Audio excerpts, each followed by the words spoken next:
Pessoal, legal ter bastante gente nova, né, Filipe?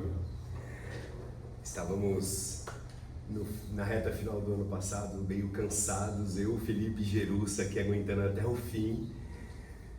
Mas então é bom ter um pouco de gás. Eu espero que vocês consigam vir, né, com a frequência que o grupo de trabalho tem. Como que a gente costuma fazer? É aberto para que vocês possam falar, comentar, perguntar. Normalmente eu procuro fazer uma organização do fio condutor do encontro para que a gente consiga ter uma espécie de base, né, na discussão. É um percurso teórico muito difícil no sentido de densidade do material. Bom, mas dito isso, a ideia é que a gente faça uma construção conjunta. Normalmente eu gravo os encontros para que depois fique disponível no YouTube. Eu vou ofertar para a universidade como uma parte, né, do meu projeto de pós-doutorado, como um arquivo da construção que a gente fez nesses encontros ao longo desses quase 30 meses serão, né? A gente começa em outubro de 2024, então em outubro de 2026 a gente completa 2 anos de grupo, mas pelo atraso, que parece que é um significante importante aqui, né, em termos de horário e de cronograma, eu fiz um pedido de extensão para mais 1 ano de projeto. Então o ano que vem é bem provável que a gente ainda siga na leitura do material, né? Como tem bastante gente nova, e eu não sei o quanto que vocês acompanharam o que a gente já produziu nesse grupo, e considerando que hoje é uma retomada depois das férias e de um longo período de inverno do ano passado, do semestre passado, por conta de greve, por conta de uma disciplina que eu dei, a gente ficou realmente bastante tempo sem encontro, né? Sei lá, abril, março talvez, por aí, né? Desde março estava sem luz? Desde março. Porque foi isso. A gente encerra no final do ano, provavelmente, se eu não me engano, primeira semana de dezembro. Tivemos as férias, a gente ia retornar em março. A gente faz 1 ou 2 encontros, greve, e aí depois eu ainda dava uma disciplina. Então, de fato, a gente está distante do grupo e do material já há um bom tempo.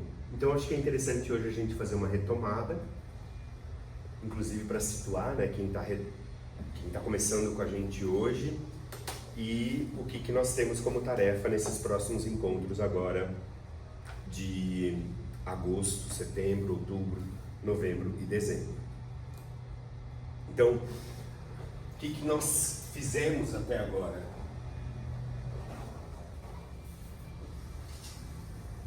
Esse grupo, ele tem uma proposta de investigação e de leitura que flerta com 2 grandes conjuntos na obra do Lacan, conjuntos nesse sentido não de uma unidade coesa, mas de uma certa delimitação, né, de temas, que é o conceito das estruturas ou o estrutural, e o que a gente conhece como conjunto borromeano ou nó borromeu. Esse é o nosso escopo de texto, de material base em termos de análise. Nós temos aqui uma pergunta ampla que versa um tema corrente na literatura lacaniana a respeito do qual que seria, né, o estatuto dessa passagem teórica de temas e conceitos que o Lacan se debruça num longo período da obra dele, né? Isso implica dos anos 50 aos anos 80, que é basicamente o tempo que ele está se debatendo com esses 2 grandes elementos aí conceituais. Então a nossa pergunta é: que tipo de relação que há, né? Existe uma certa tendência na literatura de pensar numa relação de abandono, né, em relação a nó borromeano e conjunto estrutural, E a gente está percebendo que pela repetição dos termos, pela insistência que o Lacan vai fazendo, inclusive no nosso referencial, que parece que não é exatamente um abandono, né? Parece que em alguns momentos muito específicos, em algumas questões conceituais, o Lacan faz uma espécie de reformulação, inflexão, reposicionamento, retomada de problemas para fazer uma nova leitura de conceitos que até então pareciam ali sedimentados num certo, vamos colocar, registro, né? Acho que o conceito de sintoma é um conceito bastante interessante como articulador do que nós vimos, né, principalmente no final do seminário 21 e ao longo do seminário 22, e que no momento que nós estamos ele passa a ter uma pressão ainda maior por conta do Saint-Thomas, como o Lacan discute no seminário 23. Esse é um exemplo do trabalho que a gente tem feito aqui para poder relacionar, pensar a qualidade desses dois conjuntos conceituais, e para isso a gente estabeleceu como material de trabalho os seminários 20 ao 26.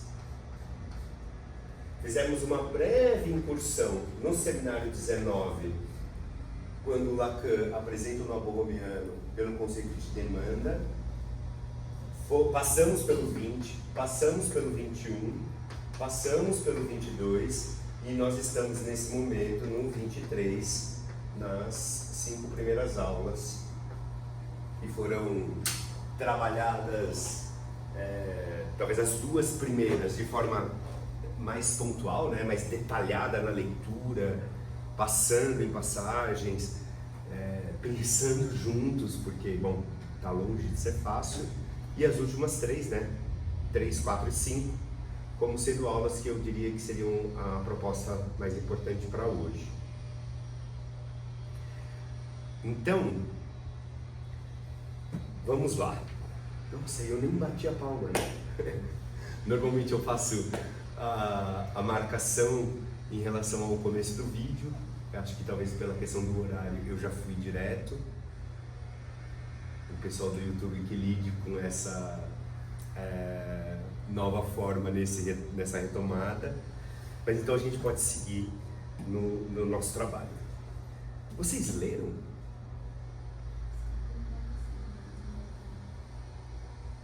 Vocês leram? Tá, primeira. Eu tomei que a gente trabalhou, né? Eu vi esse ato, eu tomei e fiquei Nas 2 primeiras. 2 com 3, ó. Acho que a gente trabalhou mais as 3 primeiras, né? É muito... né, em termos de uma certa organização,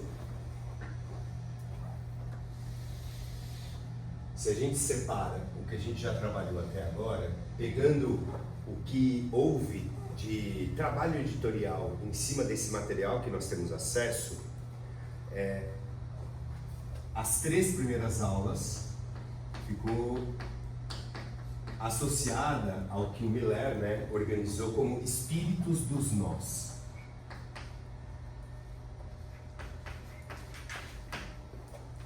Basicamente,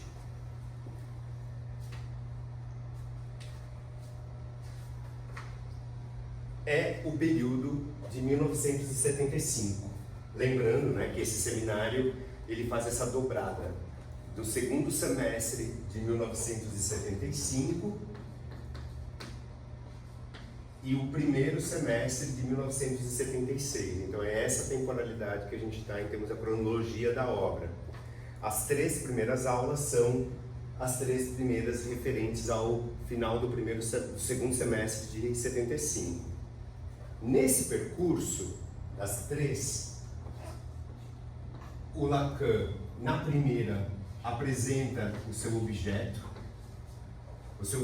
de análise e reflexão, que é o Joyce, ou melhor, a escrita do Joyce, não exatamente, né, a figura da pessoa física, mas o modo como essa experiência com a letra diz alguma coisa que para o Lacan seria importante para fazer uma contribuição com a psicanálise. Nessa primeira aula, ele já apresenta uma ideia de lógica do sintoma,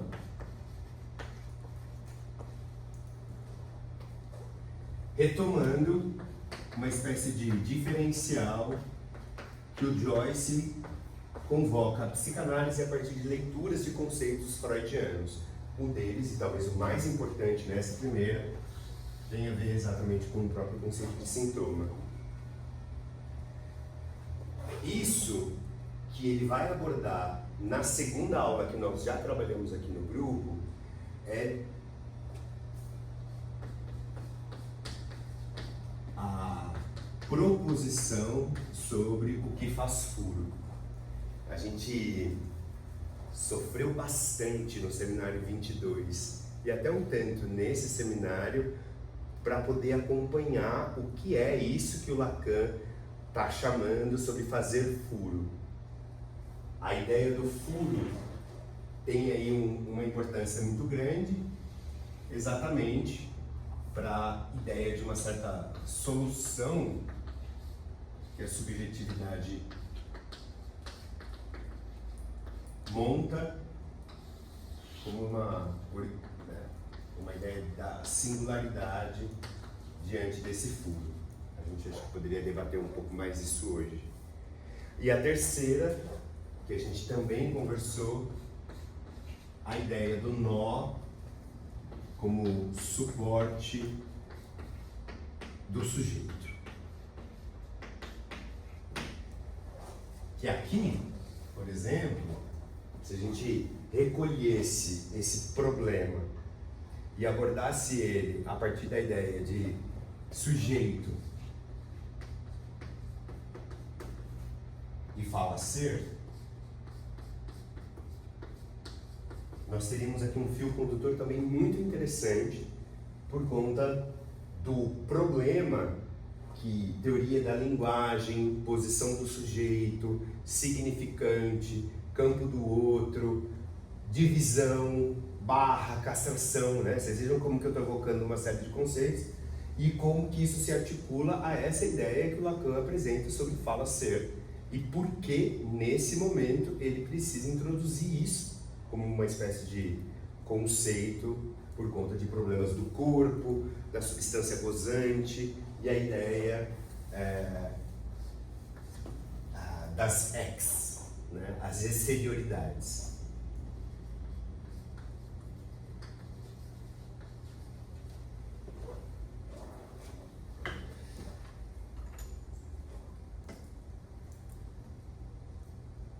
Basicamente, o que nós conversamos sobre o seminário 23 até agora, ele toca de uma forma bem ampla e reduzida nesses pontos que eu coloquei. Acho que agora valeria a pena a gente fazer uma espécie de detalhamento dessas 3 primeiras aulas, de pontos específicos para que a gente possa avançar à medida do que for possível hoje para fazer a retomada do seminário 23. Teve algum ponto que nessa retomada, Felipe, pensando que o Felipe é o representante da representação dos que estavam aqui com a gente, que você achou que valeria a pena retomar como ponto?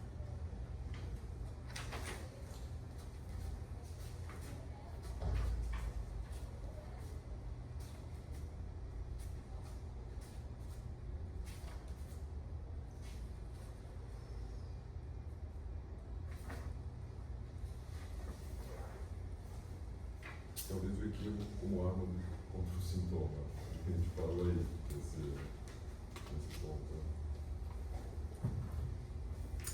Isso é muito...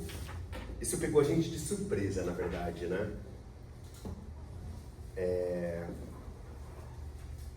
Se eu não me engano, na minha marcação, está mais ou menos na página 18.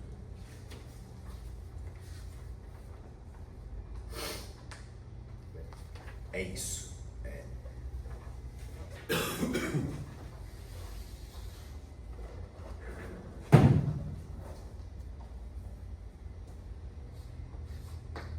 equívoco, arma, sintoma. Isso está na seção 2 da primeira aula. Logo após o Lacan fazer toda uma digressão a respeito da função dessa letra, do modo como que o Joyce escreve a partir de um certo conceito de língua morta, por conta do gaélico, e do como ele amarra algo nessa forma de escrever.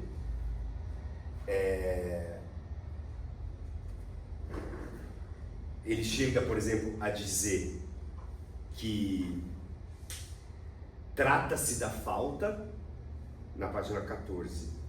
O sim de...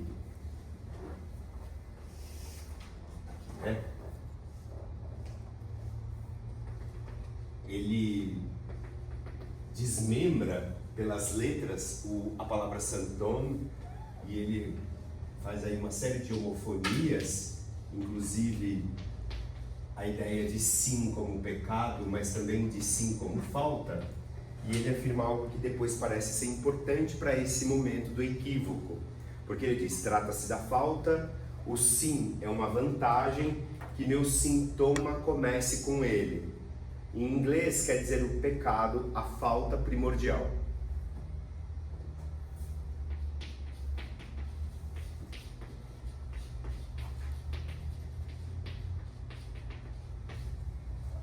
Bom, dito isso, na página seguinte, ele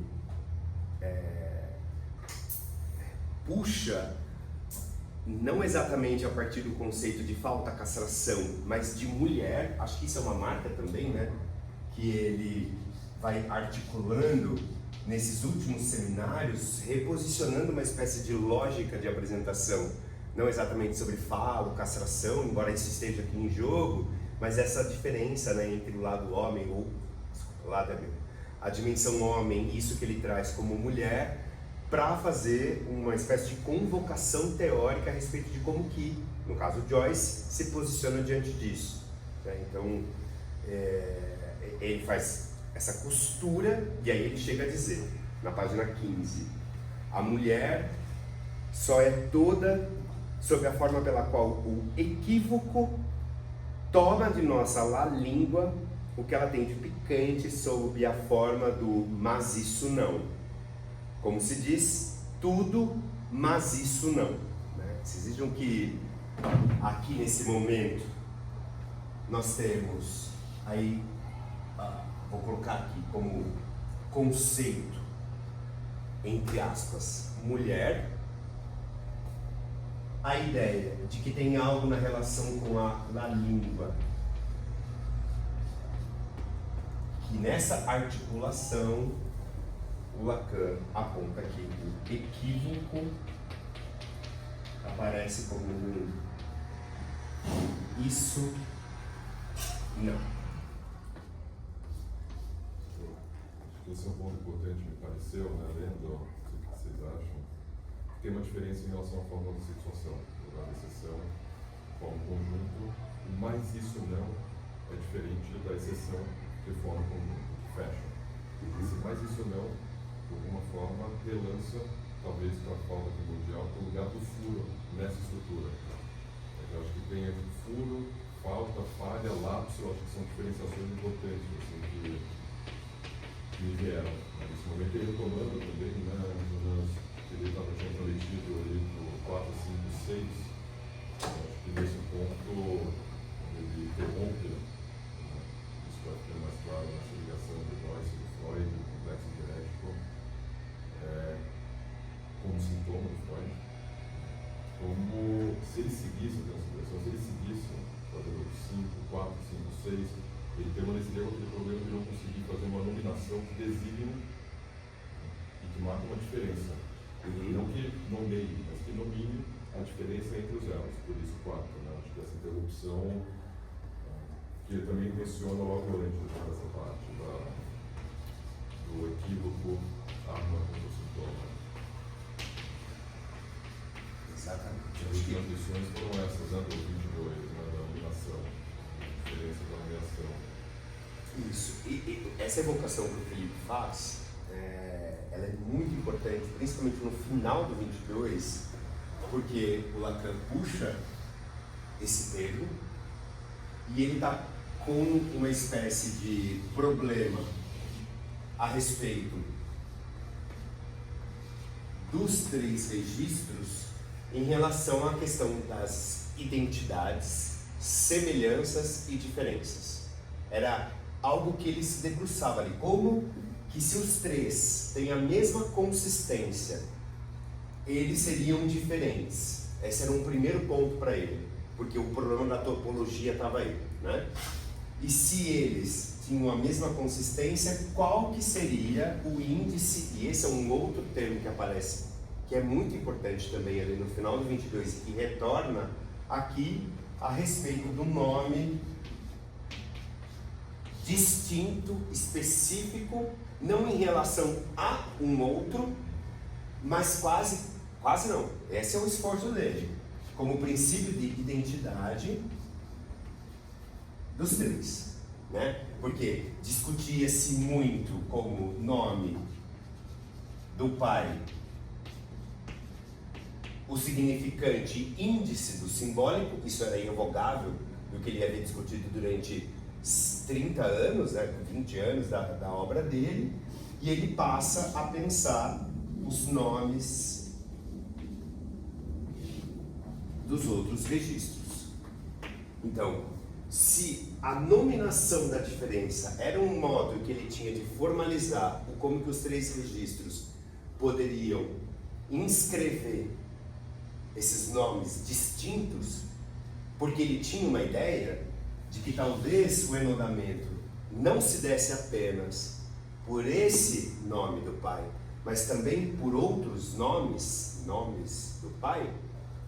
A nominação da diferença traz um problema a respeito do equívoco. Certo? Pensa que interessante do como que o termo equívoco ele mescla de alguma forma a questão da diferença, né? Não exatamente só no campo sonoro, mas inclusive no campo da letra. Santon, um H, que teoricamente é uma letra... Qual é o som do H? Se não, quando introduzido ali silenciosamente numa palavra, ele muda. Parece algo da ordem desse equívoco. Então, eu imagino, né, para quem esteja chegando agora, a coisa com a qual a gente estava se debatendo nos nossos últimos encontros. Isso tudo para poder chegar, então, num certo momento, quando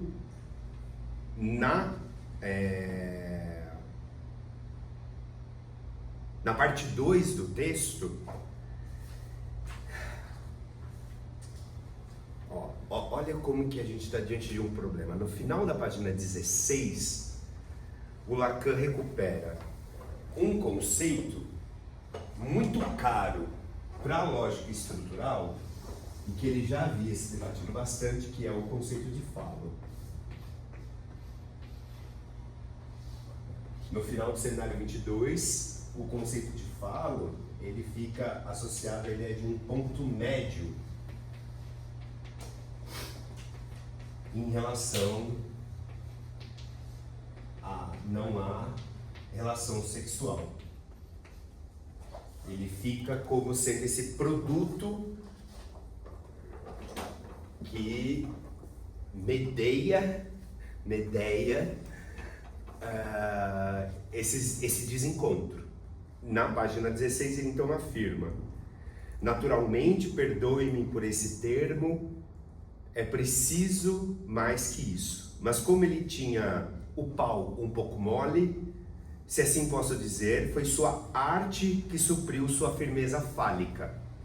Nesse momento, ele tem um pouco essa tese a respeito do Joyce manter uma certa relação, vamos colocar assim, equivocada, falha, lapsada com o nome do pai, exatamente por conta de uma construção que o Lacan faz com a figura do pai dele. Por isso que ele brinca, e acho que aqui deve ser um xiste, espero eu, a respeito dessa questão aqui do membro não firme. E ele diz, e é assim, e é sempre assim. O falo é a conjunção do que chamei de esse parasita, ou seja, o pedacinho de pau em questão como a função da fala. Esse também foi um ponto importante para nós, né, em um certo momento do grupo, quando o falo passa a ser algo que media a fala. Bom, e é nisso que a sua arte é o verdadeiro fiador de seu falo.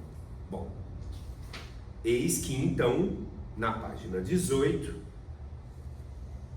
logo após ele recuperar o livro do Joyce, Um Retrato do Artista, ele afirma: alguém que não está muito longe de mim comentava que a língua, na medida em que designa o instrumento da fala, que era também a língua que continha as papilas ditas gustativas, né? Quanta coisa que ele condensa nesse língua, código, língua, papilas gustativas, toda a menção que ele faz à dimensão do corpo e a própria ideia de salivação, desde a época do Pavlov, quando ele recuperava lá nos primeiros seminários, e ele então, né, flerta com esse equívoco misturando essas duas dimensões, e ele diz: pois bem, eu lhe retorquirei, não é à toa que o que se diz condimente, e aí o francês talvez ajude um pouco a esse neologismo, né, que ele faz, né, c'est condiment, brincadeira que ele já fazia desde as dimensões da fala, a dimensão do dizer, a mansão do dizer. Ele vai, né, flertando com esse ponto, só para a gente não perder de vista. Fala e dizer, né?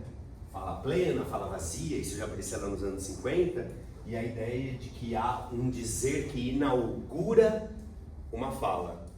Isso é uma construção que ele faz aqui também nesse momento. Bom, vocês têm a bondade de achar isso divertido, mas não é engraçado, porque afinal de contas temos apenas o equívoco como arma contra o sintoma. E essa é a parte que a gente ficou muito intrigado. Por qual razão? Porque a gente tinha, até a página 18, uma certa impressão que o Lacan estava colocando que o sintoma, ele seria essa saída muito singular de amarração de um jeito muito específico, né? E de repente ele fala o equívoco como arma contra o sintoma. A gente falou, pera, ou a gente não acompanhou alguma coisa, ou o que o Lacan está querendo dizer com isso? Né? E ele segue um pouco mais. Tem aí, digamos, dois pontos que eu acho que são importantes na sequência. Ele diz assim, que é muito curioso, o parágrafo seguinte, ele traz experiência clínica, ele traz a escuta do que faz um psicanalista quando escuta um outro psicanalista, sob o termo supervisão, vai aparecer aqui, e essa ideia de uma aposta que um psicanalista tem na escuta de um caso e no que seria manejo clínico. A ideia de um saber, né, que o psicanalista produz. Ele diz: acontece que me dou ao luxo de supervisionar, como se diz, um certo número de pessoas que se autorizam por si mesmas, segundo minha fórmula, a ser analistas. Há duas etapas. Há aquela em que elas são como o rinoceronte, fazem mais ou menos qualquer coisa e sempre dou-lhes a minha aprovação. Com efeito, sempre tem razão. A segunda etapa consiste em tirar proveito desse equívoco que poderia liberar algo do sintoma. Qualquer página mesmo? 18. É na sequência do que você recuperou. E aí ele diz: com efeito, é unicamente pelo equívoco que a interpretação opera. É preciso que haja alguma coisa no significante que ressoe. Vocês vejam? Tem uma sequência que não me parece que a gente deve ignorar aqui, né?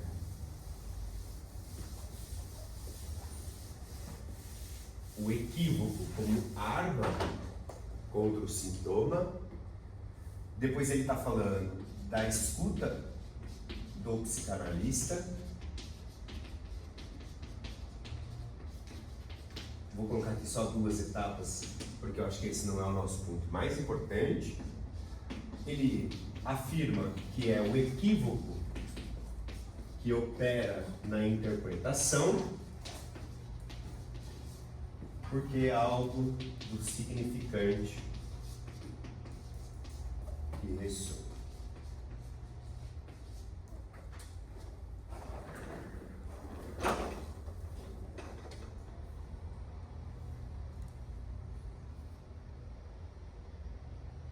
Bom,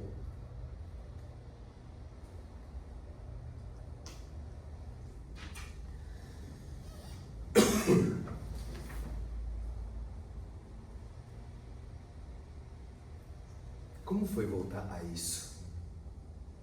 Te ajuda a pensar mais? Eu ainda continuo meio intrigado, pelo menos até agora no seminário.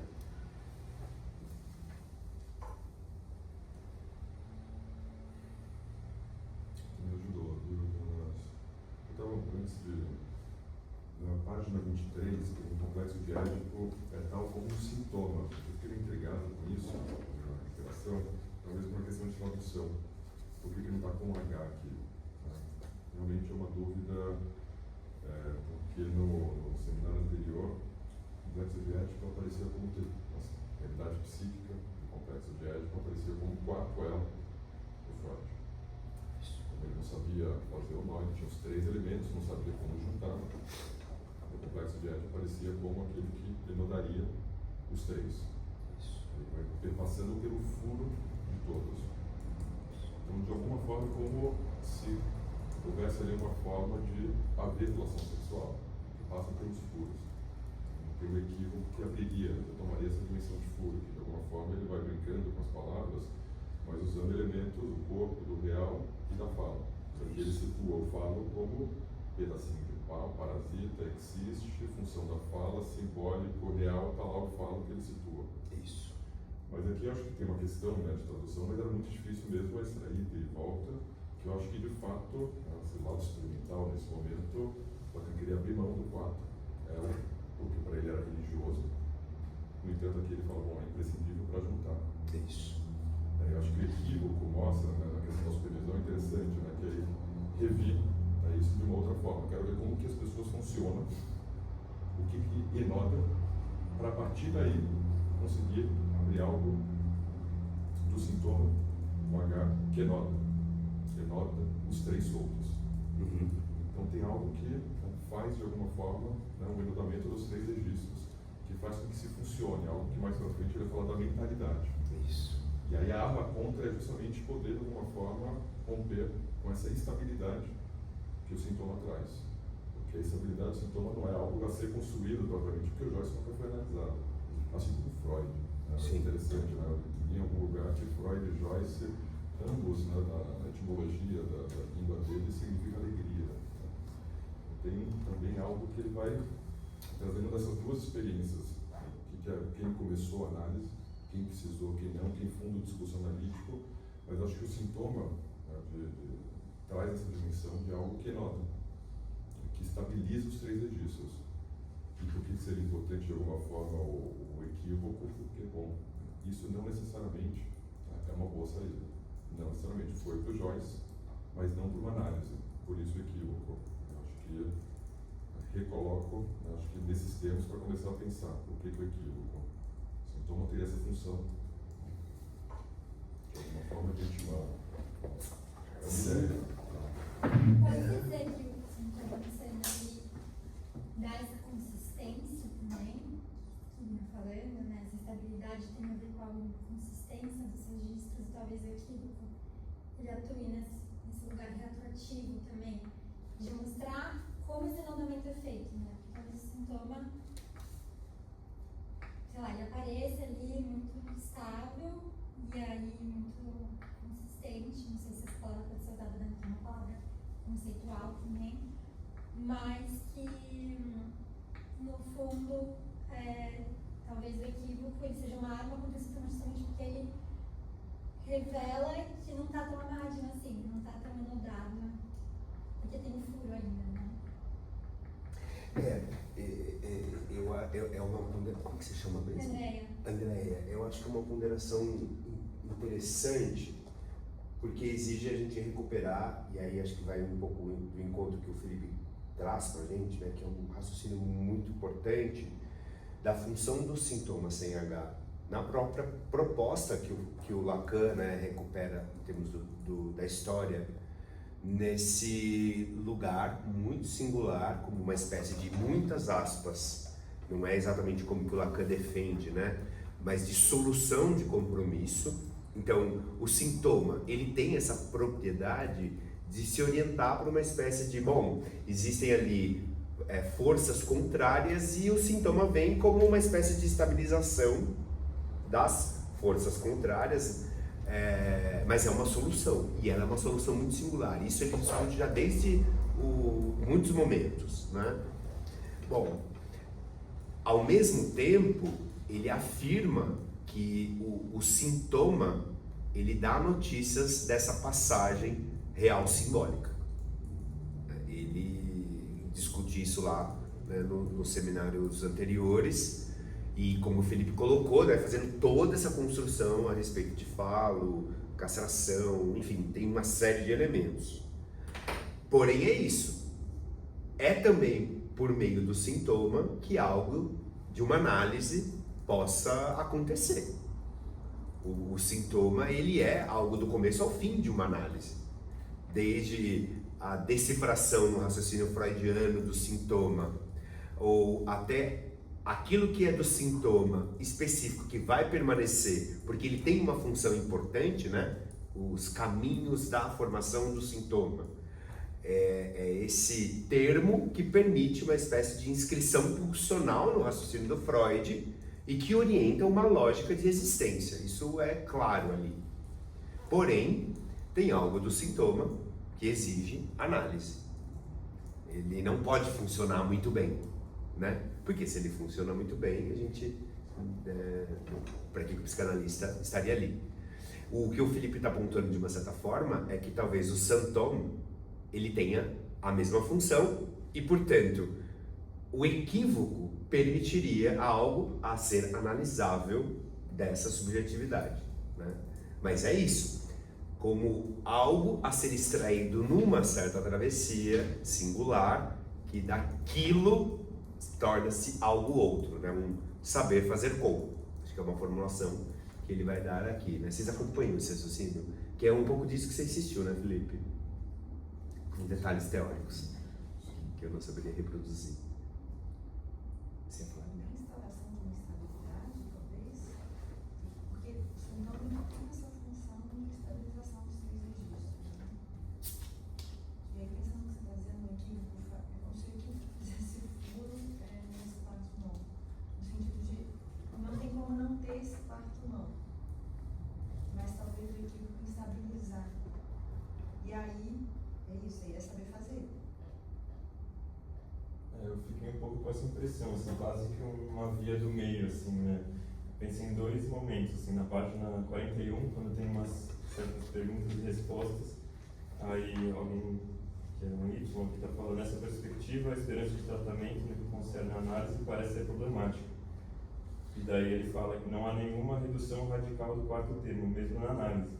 Então acho que tem um pouco a ver com isso. E tem uma outra passagem que é lá na 16, um pouco antes de onde a gente estava, ele fala sobre o que seria ser um herético de uma boa maneira. Daí ele fala que a boa maneira é aquela que, por ter reconhecido a natureza do sintoma, com TH, não se priva de usar isso, logicamente, isto é, de usar isso até atingir seu real, até se fartar. Então acho que tem um pouco essa ideia, talvez seja parecido com essa ideia de ir meio apontando alguns sentidos calcificados, né, como se fosse um sintoma sem H mesmo. E não sei se quando ele fala da natureza do sintoma, não sei se ele está usando natureza na mesma ordem que ele tinha descrito a natureza na página 13, que ele fala a natureza não se arrisca a nada, senão a se afirmar como uma miscelânea de fora da natureza. Ele fala sobre a nomeação, assim como a natureza se especifica por não ser una. Enfim. Nossa, acho super interessante essa estratégia que você monta, Guilherme, de ir pegando, né, essas passagens do texto. Isso ajuda muito a gente a seguir um raciocínio. É exatamente isso que a gente tenta fazer aqui, sabe?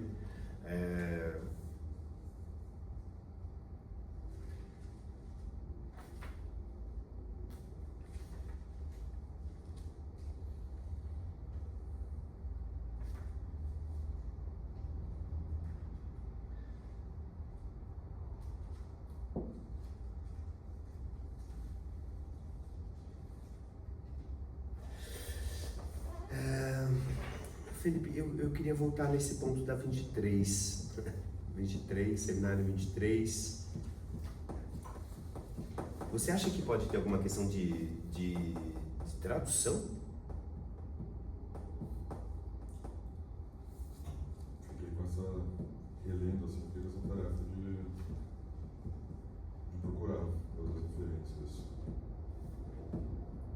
A passagem que o Felipe está apontando é essa. Duas. Com a mesma escrita. O complexo de Édipo é, como tal, um sintoma, sem H. Quando for sintoma com H, eu vou introduzir uma certa diferença na pronúncia para que a gente não precise ficar falando com H ou sem H, né? Então, o complexo de Édipo é, como tal, um sintoma. É na medida em que o nome do pai é também o pai do nome, que tudo se sustenta, o que não torna o sintoma menos necessário. Esse é um ponto que eu acho que era um pouco do resgate que eu tentei fazer, né? O Édipo, isso está lá no 22, o nome do pai e o sintoma. Aliás, acho que isso aqui daria uma pesquisa. O Lacan, em algum lugar, ele pensa, por meio desses três termos, a estabilização dos três registros no final do 22. Ainda que haja nome do pai, que tudo se sustenta, o sintoma não se torna menos necessário. E aí na parte seguinte ele diz, logo depois de falar sobre, né, o Joyce, Ulisses é a sobrecarga do pai, sobrecarregado de pai. Nesse sentido eu anuncio o que será a minha interrogação desse ano sobre a arte, em que o artifício pode visar expressamente o que se apresenta de início como sintoma, em que a arte, o artesanato, pode desfazer, se assim posso dizer, o que se impõe do sintoma, a saber, a verdade, que eu acho que é um outro termo também importante aqui, né?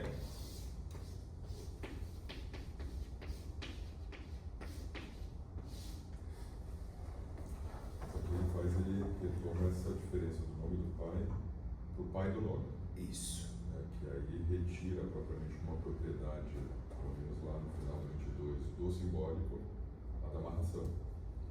A nominação pode ser do imaginário, inibição, do real, angústia, e que a partir do quarto elo consegue se identificar, você pode fazer a partir de várias formas, que a nominação vem de outros registros, não propriamente do simbólico. Do simbólico é o nome do pai. A função de enodamento, de amarração, seria pai do nome. Essa versão é a versão rumo ao pai, que poderia se dar também nos outros registros. O que é muito curioso, né? Porque quando ele coloca aqui nessas primeiras partes que algo do Joyce falha, que tem uma falha nisso, nessa economia, vamos colocar assim, né? Pai, nome do pai, pai do nome, ele cria quase que como dois tipos de conjuntos aqui, né? E que a arte vem ali como esse artifício que cria essa possibilidade, né? Tem uma coisa mais pra frente, em notícias, que a gente vai chegar lá, isso que importa pelo texto, mas que quando ele fala do parasita, do pedacinho de pau, né? Parasita, existência, o que está fora, real, função da fala, no momento há uma interpenetração, que não pode acontecer no Novo Romeu, entre o simbólico e o real. E aí solta o corpo, né, do Joyce. Isso a gente já deve ter ouvido. Que está numas aulas solta e o sintoma e nota, então, de alguma forma, o imaginário. Mas tem uma interpenetração. Se tem uma interpenetração, não há possibilidade de equívoco. Não tem como fazer o sintoma como uma resposta, que depois ele oscila. A resposta vem do simbólico, vem do real, mas de alguma forma é algo que irrompe e traria uma dimensão de equívoco. E eu acho que aí tem uma transformação muito importante, não como sintoma, como uma formação do inconsciente, mas o inconsciente como uma formação do sintoma, um lapso e uma forma de tentar refazer esse erro de anodamento. Então tem uma inversão mesmo no estatuto do sintoma, mas o sintoma comportaria essa possibilidade de uma intervenção do inconsciente para tentar decifrar essa cifra real que aparece, que depois com a decifração, eu acho que é o ponto de junção, é possível falar de formações inconscientes, mas ele está trazendo esse estatuto. Mas isso se dá quando não há interpenetração entre os dois, simbólico e real, que acontece no Joyce, e que de alguma forma o sintoma vai percorrendo esses furos e impossibilitando que isso possa desestabilizar. Acho que nessa linha eu estou pensando um pouco nesse sentido que você trouxe. Assim. Acho que a questão tem uma desestabilização que o sintoma traz. Que o sintoma, na verdade, vai adormecendo. Ele vai falando do sono, do adormecer, do complexo de Édipo, no seminário anterior. Né, e o despertar vem nessa irrupção, como indica o sintoma, o lapso. Comecei então a revir, acho que com essa questão da alma, um pouco nessa linha. É que quando você começou a falar, teve um certo momento que foi importante a gente fazer a experimentação com os... Fez muita diferença. Fez muita diferença. Fizemos, porque teve um certo momento que eu tive um acesso de megalomania. E eu fiz, e a gente... Tá vendo? Ó, eu fiz os elos e a gente ficou procurando seguir as indicações dele para fazer a amarração, porque vocês imaginem, né? A gente às vezes cria uma certa ilusão quando a gente vê o nó de que eles estão enodados em si, né? Um pouco para lugar do outro, né? Exato. Mas o que o Lacan se interroga é como que três consistências se enodam, né? E aí, num certo momento, a gente pensava, né, de um passar por cima do outro e por aí vai, mas a gente chega ao ponto de que é uma exigência lógica de que esses três se enodam exatamente por conta de um quarto. E aí, eu não vou fazer agora, porque demoraria 6 semanas, mas o ponto, e essa também é uma dimensão significativa, que a gente enoda exatamente porque a gente passa pelo furo, né? E a ideia então do furo é significativa nesse momento. Bom, sem falar do que a gente chama por furo, por buraco, né? Que também foi uma discussão importante ali num certo momento da nossa conversa. Mas o importante é isso, né? Que nos três, a beleza está se enodam por não se enodar. Então nenhum, de alguma forma, acaba entrando no furo do outro ou sobrepondo. Exatamente. Mas um quarto não é qualquer um que pode ir para o meio. Você consegue diferenciar. Isso. Quem que vai para o meio e os outros dois. Se tem a propriedade de bom meio, você corta, todos caem. Mas você não pode manipular de uma forma tão equivalente. Não é qualquer um que vai. Então vai se formando um par. Aí entra a nominação, nesse sentido. Sintoma pelo simbólico, ou enfim, sintoma, angústia, inibição. É interessante fazer, porque E isso aparece, por exemplo, com bastante força tem uma aula que ele fala sobre aqui, ó, acho que tá na página 22, porque ele faz essa figura tetraédrica. A gente está fazendo uma passagem bem sem um rigor metodológico. Normalmente a gente é mais rigoroso, mas como é uma retomada, acho que a gente pode ir fazendo dessa forma mesmo, né? Ele cria esse quadrante que está na página 22 e ele vai pensando nas combinatórias, mas isso ele fica bem exposto, por exemplo, quando a gente usa os aros, porque vocês imaginem que é um negócio aqui e dois aqui no meio, né? Então o modo como você puxa e puxa, não tem como você chegar nesse sem passar por um desses dois. E a letra que ele usa foi atrás do sigma. Isso. Não é do sigma Freud, mas sigma no grego é soma, também tem essa função de soma.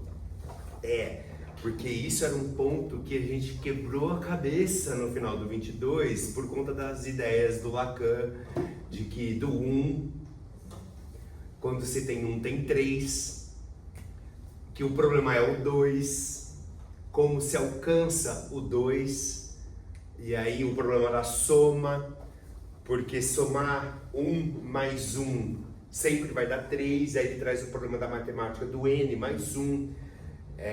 Quando ele chega nesse ponto aqui do seminário, ele já atravessou muito essa ideia, né, que acho que o Felipe sintetizou, que eu não saberia reproduzir de uma forma muito clara, um percurso do seminário 22 inteiro, né?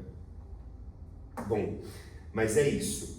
Se a gente puder sintetizar que nessa primeira aula o ponto que o Lacan traz é exatamente esse uso lógico do sintoma, do symptôme, e o como e qual é a articulação dele com a noção de sintoma e o que isso pode ser redutível ou não, né? Qual a relação então com o inconsciente e o real? Acho que é esse o cenário que ele desenha aqui nessa primeira aula.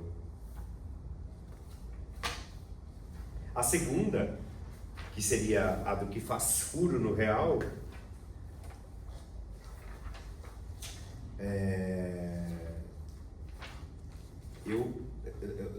vocês têm algum recorte? Porque se for eu já vou bem mais lá para frente da aula.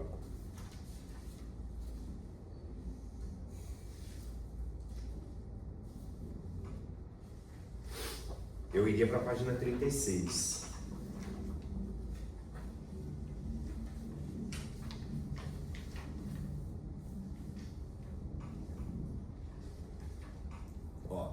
Encontrem o que eu vou ler, o que o Felipe antecipou. Na página 36 ele diz assim: mesmo minhas hesitações aqui são significativas. Elas manifestam a falta de jeito com a qual é necessariamente manipulado o que se diz respeito ao nó borromeano, típico mesmo do nó. O caráter fundamental dessa utilização do nó é ilustrar a triplicidade que resulta de uma consistência que só é afetada pelo imaginário, de um furo como fundamental proveniente do simbólico e de uma existência que, por sua vez, pertence ao real e é, inclusive, sua característica fundamental. Vocês vejam, pensar o nó borromeano é exatamente nesse lugar do como uma consistência é afetada pelo imaginário de um furo que fundamentalmente provém do simbólico e de uma existência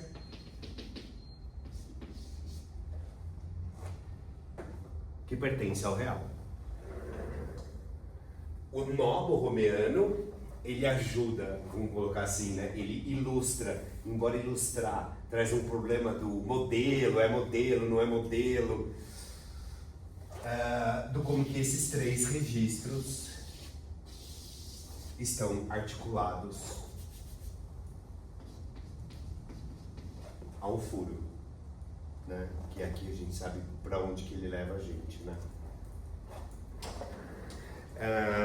Bom, ele está falando esse método, posto que se trata de método. Diga, Guilherme. Eu fiquei só um pouco curioso, por que ele usa que a consistência é afetada pelo imaginário? Porque eu suporia que a consistência é imaginária, mas a consistência é real?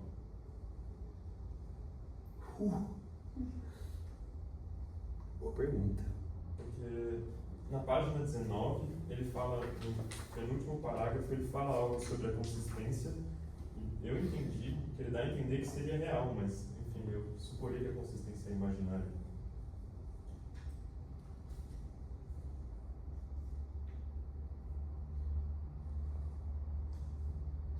Vocês vejam como que as coisas se amarram, né? Não estou dizendo isso, pelo percurso, está vendo muito 22 nesse sentido. Tem um momento que tá bom. A consistência é imaginária, é o furo simbólico e os três aqui. A existência é real. Isso meio parece que um pouco para ir preparando o terreno, mas eu acho que como são, cada elo tem a sua consistência, o seu furo, e existe o outro. Então, daria para pensar no imaginário do simbólico, e etc. Acho que as duas coisas, assim, mas a consciência é imaginária, nesse sentido, Quando ele fala sobre a consistência, na 19, ele fala sobre aprender a consistência enquanto real. Só que ele está falando sobre a consistência que o corpo tem. Isso. Então, por isso que eu fiquei meio... Isso. E acho que esse é um ponto realmente muito significativo, né? Porque o problema do corpo, como o Felipe me antecipou, que depois lá no Joyce isso vai aparecer, né? A ideia do corpo como casca que cai, a gente vai chegar nesse momento, mas esse daqui é um ponto também, pensando na própria ideia da existência que o corpo tem em relação aos registros e alguns deles. Tanto que nessa passagem que o Guilherme está sinalizando, ele faz uma afirmação que é muito curiosa, né? Então, pegando aqui o gancho. O conceito de saco. Suponho que não seja só um equívoco com, né, pau mole e saco. O YouTube vai banar isso aqui com certeza. Mas o saco do saco freudiano da dissecção da personalidade, né? Que é quando ele faz aquele esquema que junta as duas tópicas. Bom, o saco, tal como configurado na teoria dos conjuntos, fundada por Cantor, e aí, né, de novo, isso foi um ponto, né? O saco, o conjunto, o aro, o corpo, é uma série de problemas que ele discutiu ao longo, né? Exatamente problematizando isso, manifesta-se ou mesmo demonstra ser, se toda demonstração é sustentada para demonstrar o imaginário que ela implica, merecedor de ser conotado por uma mistura de 1 e de 0, único suporte adequado ao que se confina o conjunto vazio que se impõe nessa teoria. Bom, ele está fazendo associação, né? A ideia da teoria dos conjuntos e as marcações de 1 e 0 que a gente tende a encontrar e que já era uma afirmação que ele fazia na própria estrutura do inconsciente, para dizer que 1 e o vazio, e essa passagem que ele diz que seria a passagem que aponta para a ideia de inconsciente, menos como seriação, cadeia, conteúdo recalcado, etc., mas essa estrutura, né, que divide aí a coisa. Daí a nossa inscrição S1, cuja leitura específica como S índice 1, ela não constitui o 1, mas o indica, como podendo nada conter, como podendo ser um saco vazio. Nem por isso um saco vazio permanece um saco, ou seja, isso que só é imaginável pela existência e pela consistência que o corpo tem de ser pote. Termo desde os anos 50, pote de mel, aparece lá no Daniel Lagache, daria para fazer aqui toda uma referência quanto a isso também. Bom, é preciso apreender essa existência e essa consistência como reais, que é isso que o Guilherme pontuou pra gente, né? Posto que apreendê-las é o real. É o que a palavra Begriff quer dizer. Bom, parágrafo seguinte, frase seguinte, o imaginário mostra aqui sua homogeneidade com o real, o que deixa um problema, né? Porque se ele está falando que a consistência e a existência são da ordem do real, mas na sequência ele diz, bom, nós temos uma homogeneidade entre imaginário e real, o que nos ajuda a pensar naquilo que está aqui, nessa consistência afetada pelo imaginário, furada pelo simbólico e atravessada pela existência do real, né?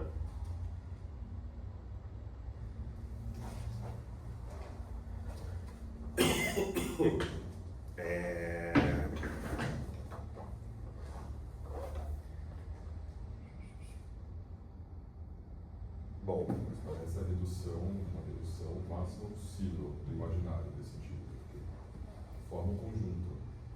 Mas qual que é o sentido? Abre um campo. O que faz esse conjunto, especifica esse conjunto? Acho que é a função do conceito e do significado, mas pela teoria do conjunto se reduz o máximo o sentido. Então acho que vai nesse limiar do imaginário para além do significado, propriamente do sentido, mas ainda assim é algo que faz corpo, que fecha, que delimita o que está dentro do conjunto e o que está fora. Por isso imaginário, eu penso assim, que o conjunto delimita. Acho que é o máximo. Né, mas outro dia eu estava viajando, produzindo um delírio comigo mesmo, lendo essa coisa aí, porque em um certo momento ele faz uma afirmação também curiosa, né? Porque, bom, ainda que a gente possa pensar o conjunto, vamos colocar assim, é pelo furo que algo atravessa e pode, inclusive, dar notícias, né? Por isso que é S1, é um significante atravessado pelo furo que dá índice de que tem um 1. Ele não é o 1, ele é o índice do 1. Então vocês vejam como que até o 1 é inacessível por conta dessa proposta que o imaginário, em alguma medida, ele não é todo. Eu não sei em que momento que eles supuseram que o imaginário fosse todo, né? Desde lá os anos 50, como ele diz, né, o imaginário é o revelador da castração. Bom, mas em alguma medida aqui é um outro jeito de dizer que o imaginário é atravessado por um furo, né?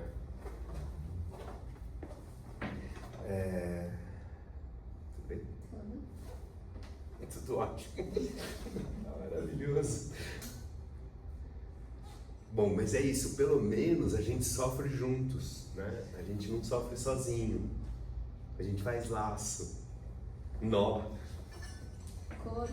corpo, furado, angustiado. Bom, é isso, né? Então, o caráter fundamental dessa utilização do nó é ilustrar a triplicidade que resulta de uma consistência que só é afetada pelo imaginário, de um furo como fundamental proveniente do simbólico e de uma existência que, por sua vez, pertence ao real. E é, inclusive, sua característica fundamental. Esse método, eu misturei esse método com posto. Esse método, posto que se trata de método, apresenta-se como sem esperança, sem esperança de romper de maneira nenhuma o nó constituinte do simbólico, do imaginário e do real. Desse ponto de vista, falemos de maneira lúcida. Esse método recusa o que constitui uma virtude, e mesmo uma virtude dita teologal, que é o quarto tom que o Felipe havia colocado sobre o tom, né, teológico da coisa. Bom, ele termina essa ideia aqui enfatizando de que o sujeito é dividido, né?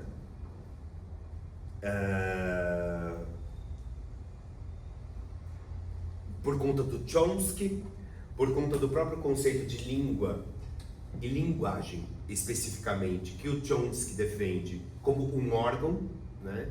Essa ideia de que a linguagem seria um órgão, inclusive cerebral, isso é um ponto que o Chomsky defende a partir dos anos 70, de uma maneira muito diferente do que ele havia discutido, por exemplo, nos anos 60, quando Lacan, inclusive, recupera ele nos problemas cruciais, né, da psicanálise, com ideias verdes furiosamente dormem, né?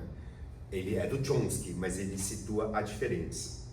Para defender uma posição, né, de que a gente não crê como psicanalista no objeto, mas que se constata um desejo, e dessa constatação do desejo induzimos a causa como objetivada. E aí ele vai, né, defender essa posição como psicanalista diante da relação com a linguagem e não como um órgão localizado em algum ponto do corpo.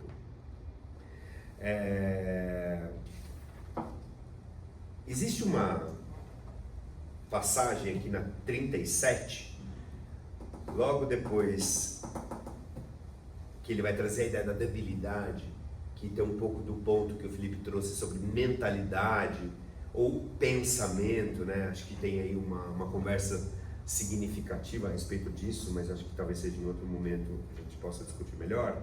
Ele diz: esse nó, qualificável de borromiano, é insolúvel sem que se dissolva o mito do sujeito. Do sujeito como não suposto, isto é, como real, que ele não torna mais diverso do que cada corpo que assinala o falacer, cujo corpo só tem estatuto respeitável no sentido comum da palavra, graças a esse nó. Acho essa passagem aqui também uma passagem super difícil, né? Principalmente da ideia do sujeito como não suposto, aproximando o sujeito ao real, que parece um pouco dissonante, parece não, bastante dissonante em alguma medida do que ele havia discutido, né? Durante bastante tempo, embora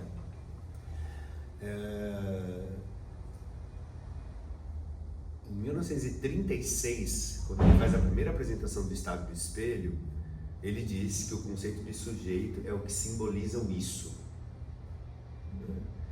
Então, parece que desde essa época ele está entendendo que o sujeito ele não é exatamente simplesmente algo simbólico, né? Dado que ele simboliza o isso, pensando que o isso freudiano tem uma conversa muito íntima com o campo das pulsões, etc., não é o real.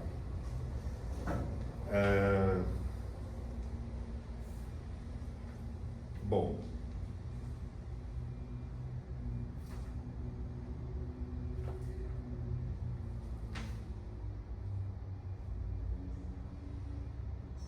eu suponho que a gente poderia passar para a próxima aula, a não ser que vocês tenham algum termo muito específico, né, fechando aí essas duas primeiras.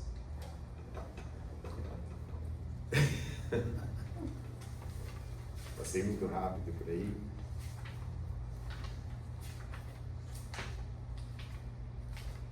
Não, isso é o que vem agora, né?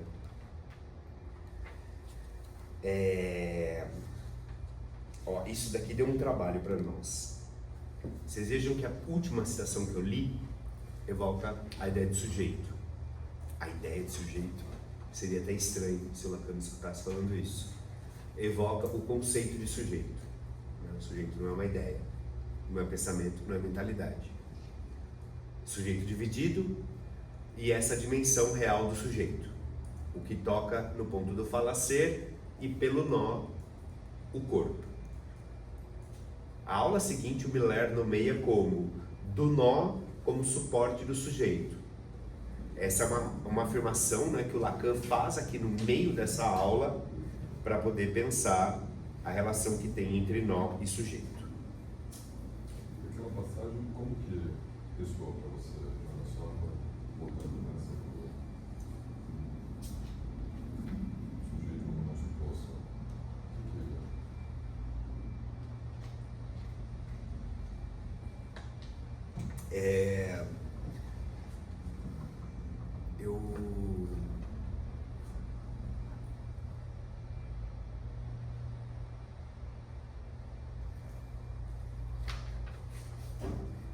Como que eu leio isso?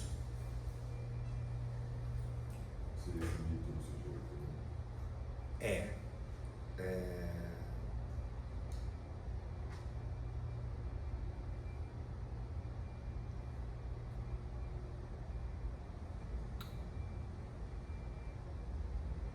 O sujeito, pelo que eu estou acompanhando, principalmente, né, até esse momento da aula, o sujeito ele tem uma íntima relação com essa ideia da suposição.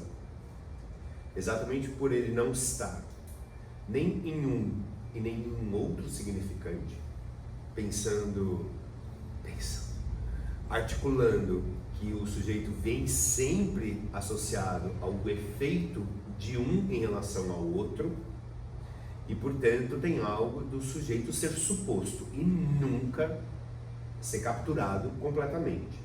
A ideia de uma captura completa do sujeito é um mito, né? É um pouco esse raciocínio que eu faço. Bom, só que ao mesmo tempo, pensando que S, índice 1, né? Sujeito, índice de alguma coisa, é o que toca algo do real. Eu leio dessa forma. Acho que sim também, porque na página 30, logo no começo do ponto 2, os dois primeiros parágrafos bem curtinhos, ele fala bem disso, assim, dessa divisão como instaurando o real. A passagem que o Guilherme está falando ela é muito boa mesmo. Na página 30, a análise, em suma, é a redução da iniciação à sua realidade. Isto é, ao fato que, propriamente falando, não há iniciação. Em análise, todo sujeito conta o seguinte: ele é sempre e nada mais do que uma suposição. Contudo, a experiência demonstra-nos que essa suposição está sempre entregue ao que chamarei de uma ambiguidade. Ambiguidade, e aí acho que vale a pena pensar a ideia de equívoco, né? Qual é a fronteira entre esses dois? Quero dizer que, como tal, o sujeito sempre é não somente duplo, mas dividido. Trata-se de dar conta do que dessa divisão instaura o real. Então eu acho que tem uma conversa exatamente entre essas duas passagens, né? Você tinha pensado algo diferente, Felipe? Não, foi complicado mesmo essa passagem.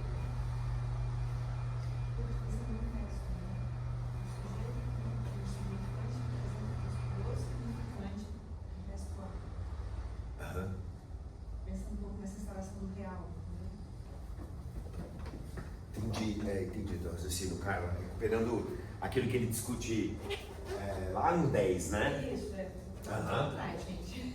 Então, acho que o nosso raciocínio é não jogar o bebê junto com a placenta, né? Seivo como uma ideia importante, né? Essa seria a principal formalização que a gente encontra, não só do conceito de significante, mas da própria representação possível da suposição do sujeito, né?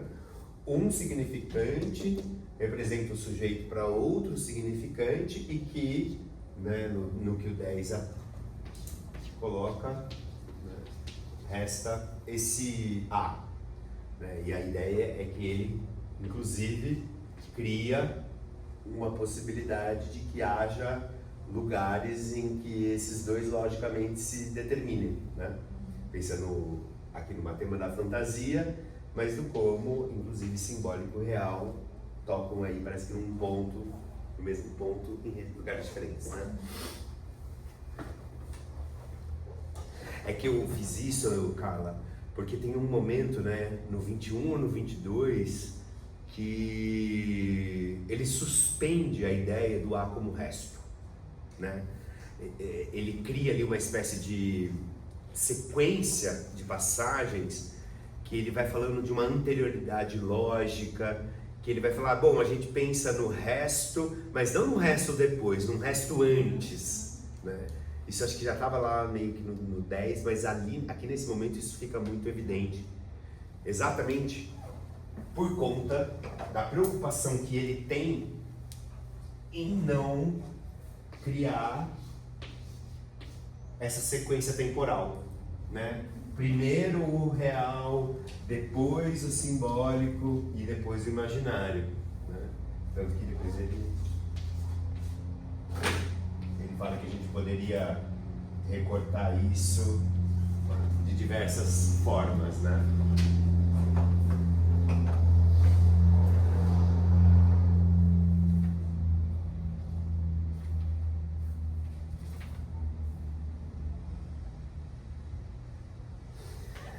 Bom, do nó como suporte do sujeito.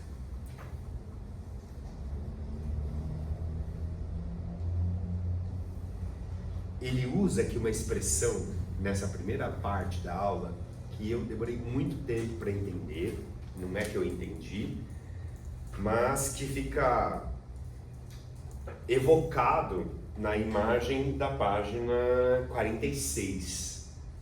Essa preocupação que ele tem em pensar o nó de 4 de 3. O nó borromiano de 4 nós de 3. Que fica organizado pensando nessas retas infinitas e como que elas se atravessam nesse sentido da passagem, né? De uma pela outra no furo e do nó de 4 de 3. Isso já vinha no Lacan, né? Acho que um ponto que a gente trouxe aqui bem rapidamente,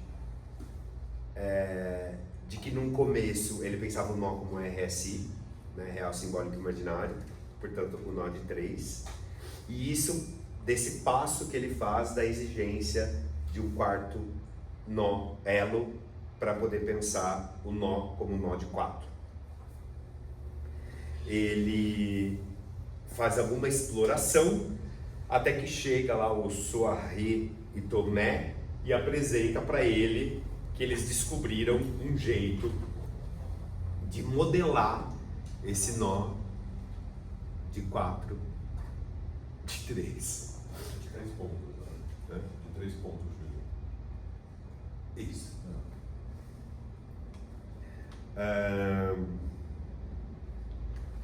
Que a proposta é essa. Lembrando que esse é um mantra importante desses seminários, né? O nó tem uma propriedade fundamental que solta-se um, soltam-se todos, né?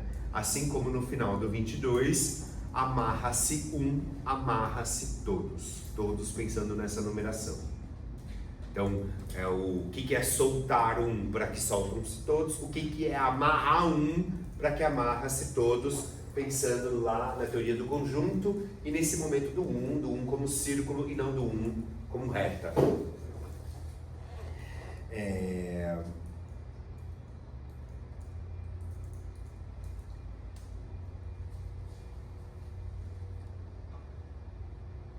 Eu iria, pensando que a gente fez a passagem dessa aula para a página 49, se vocês não tiverem nada importante antes. Ele diz assim, logo depois que o Soares e o Tomé apresentam, né, ele diz, essa busca era extremamente importante para mim pela seguinte razão. Os 3 círculos do nó borromiano são como círculos todos três equivalentes, constituídos de alguma coisa que se repete nos três. Já antecipei, né? Quando eu falei dos princípios da diferença e da identidade, mas está aqui nessa passagem. Isso não pode deixar de ser considerado. Entretanto, não é por acaso, mas como resultado de uma concentração que seja no imaginário, que eu coloque o suporte do que é a consistência. Olha lá, voltamos à frase lá que o Guilherme havia recuperado. Assim como faço do furo essencial do que diz respeito ao simbólico e o real, sustentando especialmente o que chamo de a existência. Mantra. Repete isso às tampas aqui nesse seminário também. De fato, de que dois estejam livres um do outro, trata-se da própria definição do Novo Romeano, que sustento a existência do terceiro e especialmente daquela do real em relação à liberdade do imaginário e do simbólico. Ao sistir fora, calma, eu vou fazer de novo aqui, porque acho que ajuda a gente a acompanhar, né, a construção desse não. Então,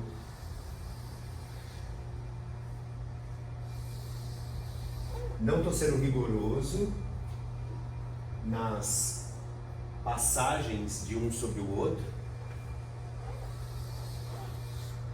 Da outra vez eu fui mais, criando uma espécie de raciocínio dessa natureza.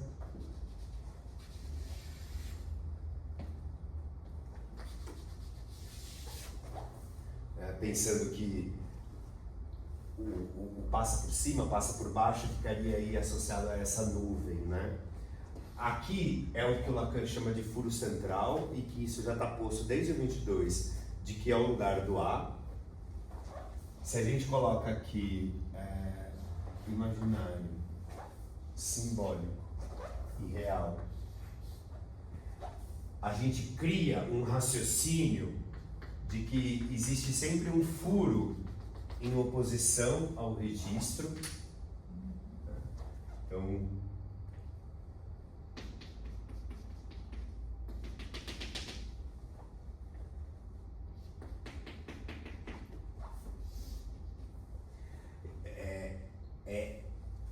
dessas oposições que o Lacan vai pensar semelhanças e diferenças e especificidades, inclusive, né?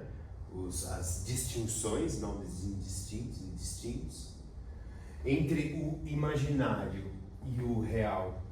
Nós temos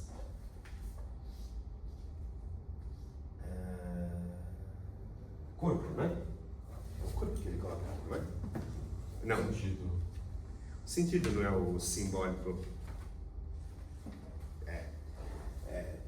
Ele escreve de algumas formas, mas isso que existe ao simbólico, ele coloca como o gozo outro. Ah, tá. Né? Aqui é real, simbólico. Aqui é o real. Ah, tá. Eu fiz um pouco Você diferente, fez, né? tá. Sabe por que eu faço isso? É uma coisa do meu delírio. Eu vou girando de forma diferente do que está no seminário para eu pensar e não ficar associado a um lugar. Então eu vou mudando, cada hora eu ponho a letra num lugar para pensar, pera, diante do simbólico, o furo, ele remete a qual ponto? O gozo do outro. Entre o simbólico e o real, o que é que fica como ponto existente ao imaginário? É o gozo fálico.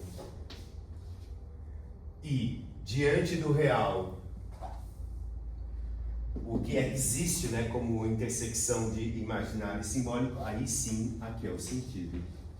Por isso que a gente consegue agora ler o como que sentido existe, ou melhor, o real existe ao sentido.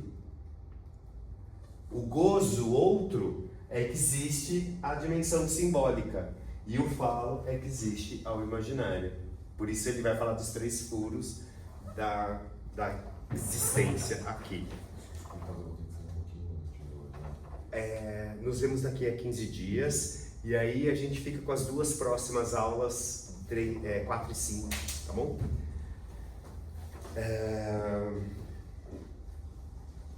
Isso, né, que está na página aqui 49. Então, só retomando, né? Ao existir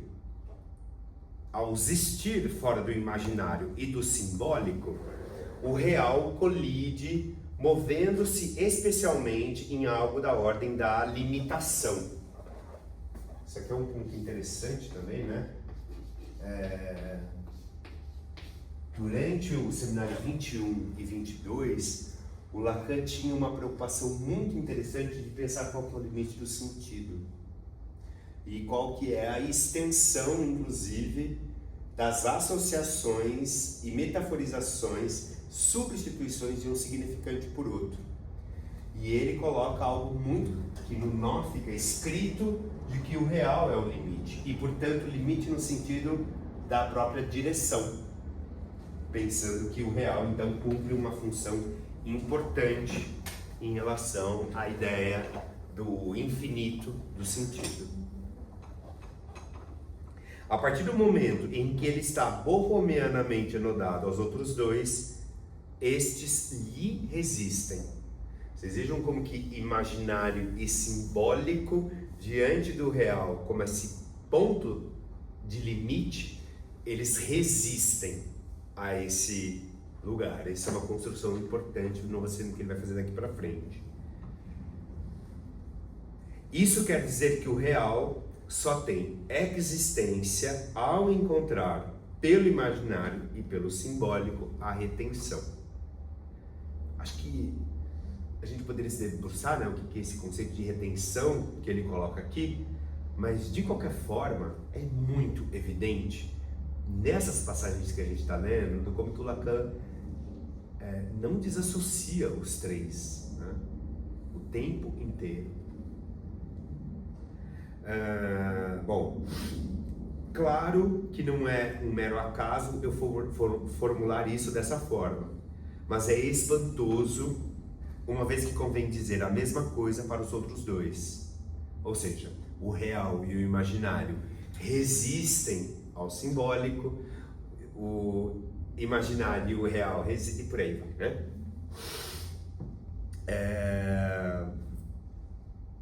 É igualmente na medida em que existe ao real que o imaginário encontra o que lhe detém e que nesse caso é mais perceptível. Por que então coloco essa existência precisamente onde ela pode parecer mais paradoxal? Porque preciso mesmo distribuir esses 3 modos e é justamente por existir que o pensamento do real é suposto. Eu vou ler só mais um pouco porque eu acho que é uma passagem, uma sequência importante aqui. Mas que resulta daí se não precisarmos conceber esses 3 termos articulando-se entre si? Se são tão análogos, para empregar esse termo, não podemos supor que seja em razão de uma continuidade? E aqui é uma coisa muito interessante, né? Porque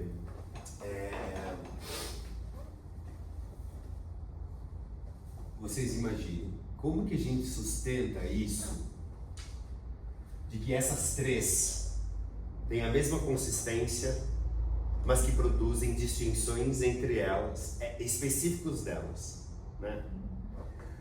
Que diferença faz a gente pensar em 3, por exemplo, paralelas, como eu fiz aqui, ou se a gente pensar numa sequência e dizer, bom, aqui é de uma, aqui é de outra e aqui é de outra. Que diferença que isso faz? É uma diferença somente de apresentação? Porque, bom, a gente pode fazer um nó assim, mas a gente pode fazer um nó assim.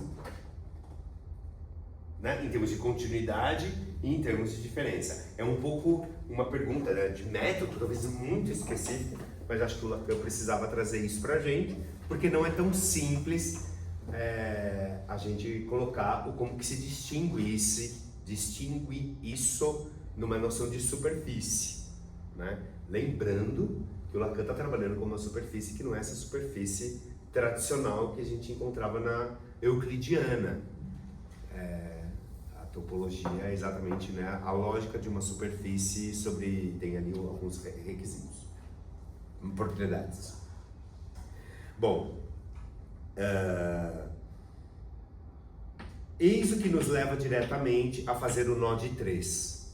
Como efeito da maneira como esses 3 se equilibram, se superpõem, não é preciso muito esforço para unir os pontos da sua planificação e que lhes darão continuidade. Mas para que alguma coisa, que é preciso dizer que seja da ordem do sujeito, uma vez que o sujeito é apenas suposto, encontre-se em suma sustentada no nó de 3, será que basta que o nó de 3 se enode ele mesmo borromianamente a 3? Acho que por isso que ele faz aquela questão antes de falar que não dá para ter o sujeito enquanto suposto, é isso? Eu acho.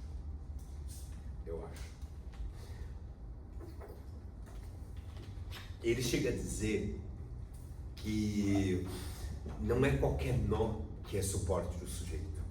E aquele, né, um pouco, talvez vale a pena a gente segurar aqui nesse momento, mas ele cria aqui um raciocínio a partir da página 50, quase como se houvesse um nó que é suporte do sujeito e um outro nó que se organiza ali, né, se amarra, se enoda com uma propriedade que ele vai dizer que é um nó, acho que ele usa nó falso, se eu não me engano. Não sei se vocês se lembram na passagem.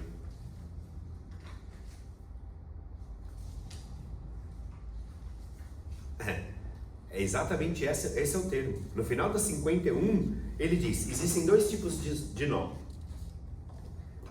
E ele diz, e é aí que eu vou sustentar a pergunta e a gente segura por hoje, continuando daqui 15 dias, na página 51. Ele fala, bom, qual desses 2 nós é o verdadeiro? No que concerne à maneira pela qual se enodam o imaginário, o simbólico, o real, quanto ao que é suporte do sujeito. A pergunta merece ser colocada, reportem-se as minhas precedentes alusões à dualidade do nó borromiano para apreciá-la, pois hoje só posso evocá-la rapidamente. Vocês vejam que ele leva a gente até a página 51, ou seja, na 23, de que a gente consegue fazer 2 amarrações dos 3 registros. Eu vou escrever dessa forma, ou seja, há 2 possíveis até a página 51,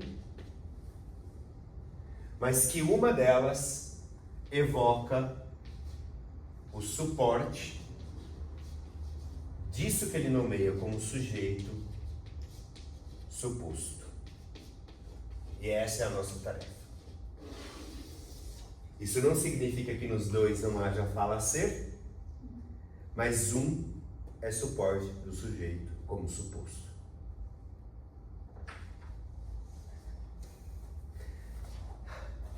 Bom, eu sei que não é uma tarefa fácil. É algo muito difícil, mas é muito mais difícil fazer sozinho do que quando a gente faz conversando. Então, eu espero que vocês consigam vir. Daqui 15 dias, dia 20, a gente termina a aula 3 e a gente faz a aula 4 e 5.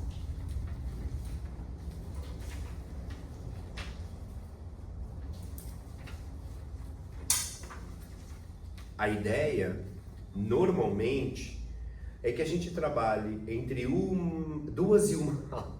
Eu sempre proponho 2, 3, mas a gente a gente sempre atrasa.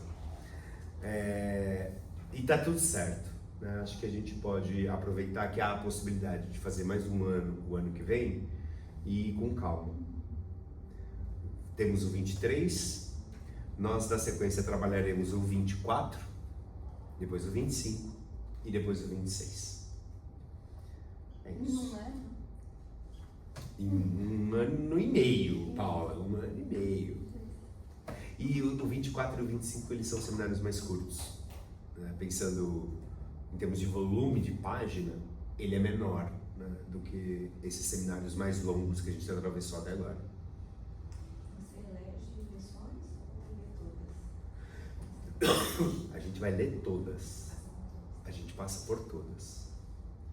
A ideia é literalmente ler todo o seminário para a gente poder, de uma certa forma, entender, se é que é possível entender Lacan, de onde que surgiu a ideia, por exemplo, de que as estruturas são abandonadas e que o conceito de linguagem, significante e sujeito cai em desuso nesse último ensino do Lacan, pensando que o real tem uma supremacia, né? Vocês viram, a gente termina o nosso encontro de hoje exatamente posicionando o sujeito em relação ao nó, né? Por que que tem a ideia de que ele abandona, né? Enfim, é um pouco por aí, Carla, lê todas. Bom, não que garante. Gente, muito obrigado. Até.